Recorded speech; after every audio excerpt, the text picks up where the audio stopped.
Friends, welcome back to my channel Bong Joyshree. কেমন আছো তোমরা সবাই? আশা করছি সবাই খুব খুব খুব ভালো আছো, আমিও ভালো আছি। তো প্রথমে এই ক্লিপিংটা কেন দেখালাম, যারা বড় পাগলির অন্ধভক্ত তারা বুঝবে না, কিন্তু যারা অন্ধভক্ত না, যাদের বোঝার ক্ষমতা আছে তারা হয়তো বুঝতে পারবে। এই ভিডিওটা আমি ছোট পাগলিকেও বলছি, ছোট পাগলির উদ্দেশ্যে মেনলি করছি।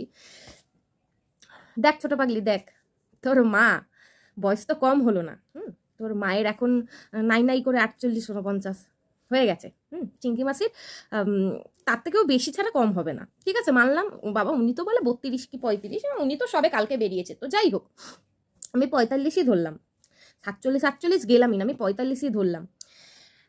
ছোট পাগলি তোকে বলছি, কান খুলে শোন, যে তোর সংসার কে ভেঙেছে বুঝেছিস? তুই তো আজ প্রীতমকে বলিস তুই আমার সংসার ভেঙেছিস, কাল তোর শাশুড়িকে বলিস তুই আমার সংসার ভেঙেছিস, পরশুদিন একে বলিস, মানে তোদের আশেপাশে যারা আছে তাদেরকেই বলিস তোর সংসার সে ভেঙেছে। কিন্তু আসল কে ভেঙেছে সেটা তুইও জানিস, কিন্তু তোকে চোখে পট্টি পরিয়ে রাখা হয়, তোকে ওই টুকটাক টুকফাক করে রাখা হয়, সুতরাং সেটা তুই চোখে দেখতে পাস না যে তোর আসল সংসারটা কে ভেঙেছে। তো প্রথমেই তোমরা দেখলে যে শর্ট ভিডিওটা, এরকম আরও প্রচুর আছে। মানে এই বুড়ি বয়সে ওনার থেকে কচি ভাতার, নিজের স্বামী হলে এক কথা থাকে, ওনার থেকে কচি ভাতার নিয়ে উনি মানে আরও জীবনে এগিয়ে যেতে চায়, আরও জীবনে নিজের অ্যানিভার্সারি পালন করতে চায়, জন্মদিন পালন করতে চায়, মানে সব কিছুতে ওই কচি ভাতারকে নিয়ে পালন করতে চায়। কিন্তু মেয়েটা সবে 18 কি 20 ছিল, এখন 20 হয়েছে হয়তো। এই 20 বছর বয়সে ওইটুখানি মেয়েটার লাইফ থেকে তার হাজব্যান্ডকে দূর করে দিয়েছে, তার বরকে। মানে এই মেয়েটাকে যখন ওর বিয়ে হয়েছিল তখন থেকেই বিভিন্ন এটা ওটা, মানে এর নাম তো বেশ বিশ্ববিখ্যাত কি না, এইখানে দৌড়ায় ওখানে দৌড়ায়, টুকটাক ফুকফাক জলপোড়া ফ্যান পড়া এসবের জন্য এদিক ওদিক দৌড়ায়। তো এদিক ওদিক দৌড়ে নিজের বরকে ঠিকই নিজের ট্যাকে গুজে রেখেছে, কিন্তু মেয়েটাকে কোনোভাবেই আমাদের ভাইয়ের সঙ্গে সংসারটা করতে দিল না। তাই মেয়েটা যতটা পাগল ছিল তার থেকে আরও বেশি পাগল, ঠিক আছে, তার থেকে আরও বেশি পাগল হয়েছে। যতটা পাগল ছিল তার থেকে আরও বেশি পাগল হয়েছে।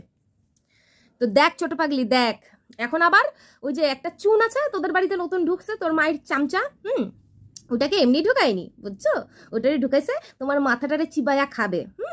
এখন মানে তোমার মায় তো যারেই পায় তারেই নিজের স্বার্থে কাজে লাগায়, এখন আবার ওইটারেই ঢুকাইছে যাতে তোমার মাথাটা চিবায়া তোমার একটু শান্ত রাখতে পারে, কারণ ওনার ঢোল তো ফাইটে গেছে তোমার সামনে, বুঝছো ছোট পাগলি? বুঝছো কিছু? তোমার মায়ের ঢোল ফাইটে গেছে তো তোমার সামনে, তোমার মায়ের আর বাপের সৎ বাপ। তো ওই জন্য তোমার মায় ওই চামচিটারে আইন না তোমার আবার ব্রেন ওয়াশ করতেছে, যাতে তুমি তোমার মা বাপের উপর না ভরকাও। এই তোর সামনে ছোট পাগলির সামনে তার মায় এখনো অ্যানিভার্সারি পালন করতেছে, তাও আবার তার সৎ ভাতারের সঙ্গে, ছোট ভাতারের সঙ্গে অ্যানিভার্সারি পালন করতেছে, রিলস বানাইতেছে। হ্যাঁ রে, তোর মাইয়া না সোশ্যাল মিডিয়ায় আছে, তোর মাইয়া না সোশ্যাল মিডিয়া দেখে, তো সে যখন দেখে যে 20 বছর বয়সে আমার স্বামীরে আমার থেকে প্ল্যানিং কইরা, আমার স্বামীরে মারার প্ল্যানিং কইরা, কেস কামারির প্ল্যানিং কইরা আমার জীবন থেকে দূর করে দিছ, আর এখন নিজে ফুর্তি মারাইতেছ। বাবা বাবা বাবা, কি মায়ের ছিরি! এই যে যারা এসে বলে না উফ তুমি খুব ভালো, তোমার মতন মাই হয় না, তোমার মেয়ে খুব লাকি, তাদেরকে বলি মাইয়াটা এখন যেই পরিস্থিতির মধ্যে দিয়ে যাইতেছে, অ্যানিভার্সারি পালন করাটা খুব জরুরি দরকার, মানে দেখাইতেই হইবে, যে কইরাই হোক, শর্ট ভিডিও হোক বড় ভিডিও হোক, তার মধ্যে দিয়া ইনকামটা কামাইতেই হইবে। এদিকে মাইয়ার মনে যে কি হয়, কারণ মাইয়াটা সবে 20 বছর বয়স, সেটা দেখার দরকার নাই, বুঝলি ছোট পাগলি? তোর মাই হয়েছে তোর মা, আর ওই তোর সৎ বাপ, বুঝছিস? এই দুইটা হচ্ছে আসল। তো দিশানিরে দোষ পরে দিস, দিশানির পদে কাঠিটা পরে করতে পারবি, কিন্তু আগে তোর ঘরের দুইটারে ঘাড় ধইরা জিজ্ঞাসা কর তোর সংসারটা কেন ভাঙছে। আজকে তোর এই যে বড় পাগলি, আমাকে কালকে একজন কমেন্ট করেছো যে দিশানি আর দিশানির মা ফোন করে এই বড় পাগলিকে আর ওই খাপনাকে ভুলভাল বুঝিয়েছে। তোমরা কিছু জানোই না, তোমরা কিচ্ছু জানো না। দিশানি এর মধ্যে প্রথম থেকে ঢোকেইনি, আর দিশানি যেখানে নেই সেখানে দিশানির মাও নেই। দিশানিকে প্রথম এই বড় পাগলি ইনস্টাগ্রামে লাইক দেয়, কমেন্ট করে, তারপরে মেসেজ করে, যোগাযোগ করে, এবং তখন থেকে শুরু হয় দিশানির সঙ্গে যোগাযোগ, এবং দিশানি থেকে দিশানির মা। এবং তখন মানলাম দিশানির স্বার্থ ছিল যে ও সংসার করেনি, আর একজনকেও করতে দেবে না, ও প্রীতমকে কারোর হতে দেখতে পাচ্ছে না, মানলাম দিশানির এটা স্বার্থ ছিল, বাজে স্বার্থ হলেও স্বার্থ ছিল। কিন্তু এই ছাগলি বড় পাঠীটার কি স্বার্থ ছিল? নিজের মেয়ের সংসারে কাটি করার, নিজের জামাইয়ের পদে কাটি করার, যেখানে নিজে নাকি বলে আমি ধার বাকি করে বিয়ে দিয়েছি, আমি আমার স্বামীর মানে অনুমতি ছাড়া বিয়ে দিয়েছি, স্বামীর অনুমতি ছাড়া ধার বাকি করে যাকে বিয়ে দিয়েছে, সেইখানে আবার নিজে যেচে গিয়ে কাটি করার কি দরকার ছিল? দিশানি আর দিশানির মায়ের সঙ্গে যোগাযোগ করার? বারে বা, যত গোস সব নন্দ গোস, এখন যত দোষ সব দিশানির মায়ের। আরে এরা তো স্বার্থ চরিতার্থ করবেই। শত্রুর শত্রু আমার বন্ধু, ব্যাপারটা তো এমনিতে লোকমুখেই আছে, তাই না? আমার দুই শত্রু তারা বন্ধু হবেই, তো ব্যাপারটা তো এটা তো স্বাভাবিক। দিশানির দোষ, দিশানির মায়ের দোষ, মেনে নিলাম, কিন্তু তাদেরকে খুঁচিয়েছে কে? তাদেরকে যোগাযোগ করেছে কে? যখন দিশানি আর প্রীতম আবার এক হলো, তখন ওই বড় পাগলির খুব জ্বলন উঠলো, খুব চুলকানি উঠলো, হ্যাঁ ছ্যাঁচড়া।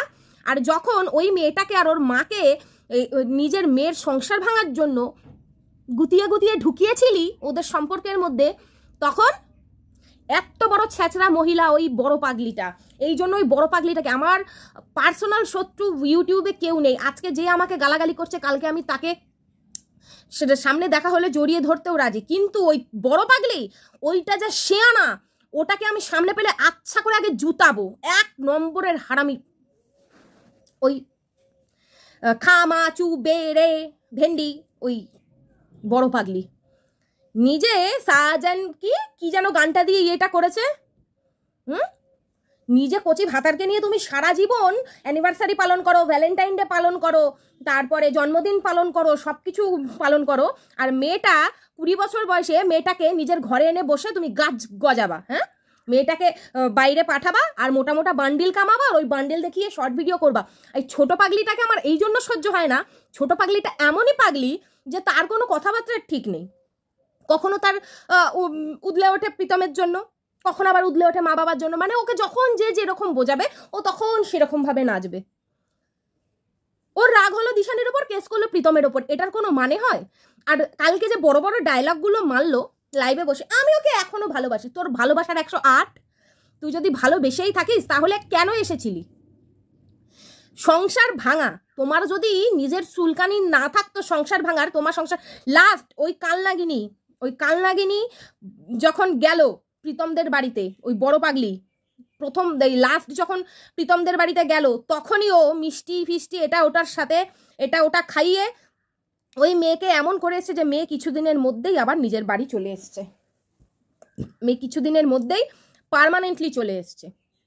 প্রতিটা বার খুঁচিয়ে খুঁচিয়ে এঁকে দিয়ে, যখনই মেয়েটা ওইখানে গেছে, যখনই ওই ছোট পাগলি ওইখানে সংসার করতো বা যেত, তখনই এইখান থেকে হয় পাতানো মেয়ে নিয়ে আসতো, পাতানো ছেলে নিয়ে আসতো, না হলে এইরকম এই যে এখন একটা শাকচুন্নি আছে না, বাপরে শাকচুন্নিটার কি থোবরা।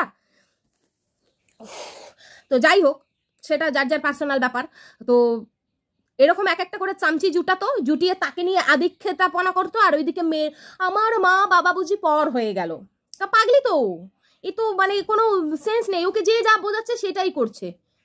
আর এখন সব দোষ আমাদের মাঝখানে দিশানি ঢুকেছে। সত্যি তোদের মাঝখানে দিশানি ঢুকেছে, তোদের মাঝখানে জায়গাটা ফাঁকাটা ছিল বলেই দিশানি ঢুকতে পেরেছে, বুঝেছিস? তোদের মাঝখানে সেই ফাঁকা জায়গাটা না থাকলে ও কি গুতিয়ে গুতিয়ে ঢুকতো? আগে তোর বাড়িতে ছোট পাগলি, তোকে বলছি, তোর মাকে ওই বড় পাগলি ওই কান লাগিনিটাকে গিয়ে রামদা দিয়ে জিজ্ঞাসা কর, নিজে তো কচি ভাতার নিয়ে তুমি সংসার করছো, অ্যানিভার্সারি পালন করছো, তাহলে আমার লাইফটা কেন নষ্ট করলে? আর ওই রেকর্ডিংটা স্পষ্ট কিভাবে ওই দিশানির মা, দিশানি ওর আর এই বেশি হচ্ছে এই চিঙ্কি আর ওর বর, হাজারো একটা কল রেকর্ড এখনো রয়েছে, প্ল্যানিং প্লটিং করার হাজারো একটা, যে আমার মেয়েকে এনে দে, আমার মেয়েকে এনে দে, আমার মেয়েকে এনে দে, জামাই না কিন্তু আমার মেয়েকে এনে দে, হাজারো একটা কল রেকর্ড আছে, প্রচুর শুনিয়েছি, এখনো আছে, আরো আছে। নিজে রোজগার করে খাওয়াবে বলে মেয়েকে এনে ঘরে শোপিস সাজিয়ে বসিয়ে রেখেছে। তারপরে যখন মেয়ের মাথায় বিগার ওঠে তখন এই ছেলে ওই ছেলে একে এর সঙ্গে ঘুরতে পাঠানো, ওর সঙ্গে ঘুরতে পাঠানো, এইসব করে বেড়ায়। এমন ছ্যাচড়া মা এটা। এর মতন জানোয়ার জঙ্গলি কালনাগিনী মা নামের কলঙ্ক। এরা জন্ম দেয় কি করতে সেটাই ভাবি। ওই নর্দমার মতন পাকে কি করতে বাচ্চা জন্ম দেয় সেটাই ভাবি, শুধু নিজের স্বার্থের জন্য।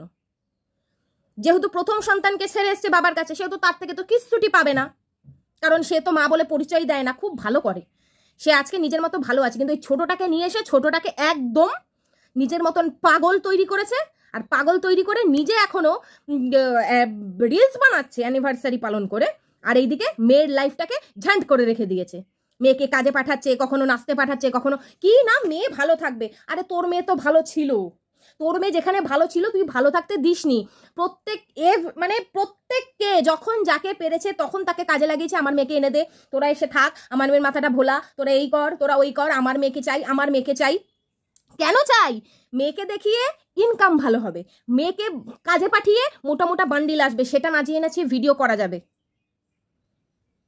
আবার এরা বলে, আবার এই ছোট পাগলি মানে সব জানে যে ওর সংসার কে খেয়েছে, ওর মা আর ওর ওই থাপনা বাপ, এই দুটোই লোকের পদে কাঠি করে করে লোককে ডেকে ডেকে ডেকে ডেকে ডেকে ডেকে আজকে এর সংসারটা ভেঙেছে। আর এখন কথায় কথায় এই ছোট পাগলি হয় প্রীতমের মাকে বলবে, না প্রীতমের বাবাকে বলবে, না হলে প্রীতমকে বলবে, না হলে দিশানিকে বলবে, না হলে একে বলবে, না হলে ওকে বলবে, প্রত্যেকে ওর সংসার ভেঙেছে, শুধু ওর মা বাপ বাদ দিয়ে। গাধি একটা।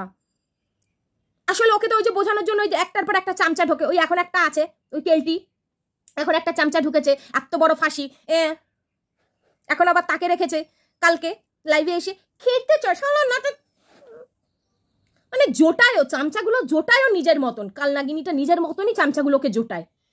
ছেঁচড়া শালা, কোনো লজ্জা শরম আছে? কি সুন্দর নিজের মেয়ের সংসারটাকে প্ল্যানিং করে ভেঙে দিয়ে এখন সবার সামনে মহৎ মা সাজছে, আর ছেলেটাকে খারাপ সাজাচ্ছে। সত্যি কখনো লুকিয়ে থাকে না, সত্যি কখনো চাপা থাকে না। কালকে প্রীতম সব কটা কথা সত্যি বলেছে যে ভিডিওতে, কিন্তু একটা কথা প্রীতম ভুল বলেছে, যেটা যে ওর মানে ওর মেয়েকে নাকি বুঝিয়ে বাজিয়ে কেক কাটানো হয়েছে। না, ওই ছোট পাগলি লাইভের শুরুতেই বলেছিল না কোর্টের কাজ মেটেনি, কিন্তু এখন থেকে আমাকে যে যে বলবে যে তোমার ডিভোর্স হয়ে গেছে, আমি বলবো হ্যাঁ। বিগার ওঠে, যখন যা ইচ্ছা করার মন চায় তখন তাই করবে। ওর মনে হলো একটা কেক এনে কাটি, কন্টেন্ট হবে, নাচানাচি হবে, ডিভোর্স হয়ে গেল, আবার কালকে বলে দিল প্র্যাঙ্ক। বাহ, তাহলে এবার তোমরাই ভাবো যে ওই মেয়ের মানসিক পরিস্থিতি কতটা সুস্থ, সে কতটা সুস্থ। এই দুদিন আগে প্রীতমকে সহ্য করতে পারছে না, প্রীতমের নামে দিশানির ওপর রাগ করে প্রীতমের নামে কেস টুকে দিল, আবার এখন বলে প্রীতমকে হাত ধরতে দিলে শক্ত করে ধরবে। অথচ ঘরে বসে বসে প্রতিটা মুহূর্তে ওই ঢ্যামনা বড় পাগলি আর ওই থাপনা, এই দুটো মিলে, চিঙ্কি আর থাপনা দুটো মিলে এর সংসারটাকে নষ্ট করেছে, এখনো করছে, এবং এখনো একে এমনভাবে ব্রেনটা ওয়াশ করে রাখছে যাতে এ কাজ করে এর মা বাপের পেট চালায়, কাজ করে মোটা মোটা ইনকাম করে মা বাপের পেট চালায়। কারণ এই চিঙ্কি নিজের যেরকম চরিত্র, নিজের যেরকম সারা জীবন বেঁচে খেয়েছে, রূপ না থাকলেও শরীর বেঁচে খেয়েছে, সেরকম ও খুব ভালো করে জানে ওর মেয়েরও চুলকানির দোষ আছে ছোটবেলা থেকে, না হলে 9 বছর বয়সে কোনো মেয়ে পালিয়ে যেতে পারে না। যখন দেখেছে যে আমার মেয়ের তো এই দশা, পালিয়ে পালিয়ে চলে যায়, সব কিছুই গেছে, তখন একে আমরা কাজে লাগাই, এই কাজ করেই ইনকাম করি। সংসার তো ভাই করতে দেব না, সবাই বলে পাগল, সংসার করতে যাওয়া যাবে না। শোন ছোট পাগলি, তোকে ভালোভাবে বলছি, আগে লোকের দিকে পরে আঙুল তুলবি, ঠিক আছে? আগে নিজের বাপ মাকে জিজ্ঞাসা কর যে তোমরা কেন ওর সঙ্গে যোগাযোগ করেছিলে, আর আমি যেখানে সংসার করছি সেখানে কেন তোমরা ওকে মারার প্ল্যান করেছিলে, ওকে ওর নামে কেস করছিলে, আর ওর আর আমার সম্পর্কটা ভাঙার চেষ্টা করছিলে, বুঝেছিস? আর কেস তুই তোর ভুল শোধরাবি কি শোধরাবি না সেটা সম্পূর্ণ তোর ব্যাপার। তুমি এতটাও কচি না যে তোমাকে বলবে কেস করতে, তুমি যাকে ভালোবাসো তার নামে কেস করতে দৌড়াবে। আগে নিজের বাপ মাকে গিয়ে জিজ্ঞাসা কর, যদি দম থাকে, যদি সত্যি প্রীতমকে ভালোবেসে থাকিস, দেখি তোর কতটা ক্ষমতা, লাইভে বসা তোর বাপ মাকে, তারপরে প্রশ্ন কর যে আমাদের সংসারটা কেন ভেঙেছিলে। বুঝেছিস ছোট পাগলি? তো চলো সবাই ভালো থেকো, সুস্থ থেকো, প্রচুর ভিডিও আসছে, অপেক্ষা করো, সবাই ভালো থেকো, সুস্থ থেকো, tata bye bye, love you all.